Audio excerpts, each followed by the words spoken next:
Hello everyone, welcome back. അപ്പോൾ ഞാനിന്ന് വന്നിട്ടുള്ളത് എളുപ്പത്തിലുള്ള ഒരു ആപ്പിൾ ബനാന സ്മൂത്തിയുടെ റെസിപ്പി ആയിട്ടാണ്. അപ്പോൾ കുറച്ചൊന്ന് ഹെൽത്തി ആയിട്ട് ചെയ്തിട്ടുള്ള ഒരു സ്മൂത്തി റെസിപ്പിയാണ്. നല്ല ഈസിയാണ്, നല്ല ടേസ്റ്റാണ്. അപ്പോൾ അതെങ്ങനെയാണ് റെഡിയാക്കുന്നതെന്ന് നോക്കാം.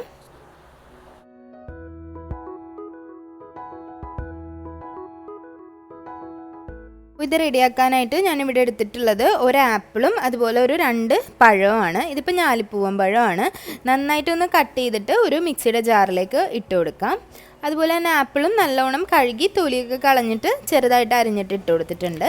അതുപോലെ ഇനി ഞാൻ ഇതിലേക്ക് ഒരു 2 ടേബിൾ സ്പൂൺ അളവിൽ തേനാണ് ഉപയോഗിക്കുന്നത്. അപ്പോൾ ഇപ്പം ഞാനിത് ചെറുതേനാണ് യൂസ് ചെയ്തിട്ടുള്ളത് കേട്ടോ. കുറച്ച് ഹെൽത്തി ആയിട്ട് ചെറുതേനാണ് നല്ലത്. ഇനി ഇതിലേക്ക് ഞാനൊരു ഫ്ലേവറിന് വേണ്ടിയിട്ട് മാത്രം ഈ ഒരു പിസ്ത ഫ്ലേവർ ഒഴിച്ചു കൊടുക്കുന്നുണ്ട്. അതൊരു 2 തുള്ളി മാത്രം ഒഴിച്ചാൽ മതി, ഒരുപാട് ഒഴിക്കണ്ട. അത് ഒരുപാട് ഒഴിച്ചു കഴിഞ്ഞാൽ ഭയങ്കര അതിൻ്റെ ഒരു ടേസ്റ്റ് ഉണ്ടാവും. അപ്പോൾ കുറച്ച് മാത്രം ഒഴിക്കുക, ഇല്ലാത്തവർ അത് ഒഴിക്കേണ്ട ആവശ്യമില്ല. ഇനി അതിലേക്ക് ഒരു കപ്പ് അളവിൽ പാലും അതുപോലെ തന്നെ കുറച്ച് ഐസ് ക്യൂബ്സും ഇട്ട് കൊടുത്തിട്ടുണ്ട്. അപ്പോൾ ഇനി ഇതൊന്ന് നമുക്ക് നന്നായിട്ട് അടിച്ചെടുക്കണം. നല്ല പേസ്റ്റായിട്ട് ഒരു സ്മൂത്തി കൺസിസ്റ്റൻസിയിൽ അടിച്ചെടുക്കുക.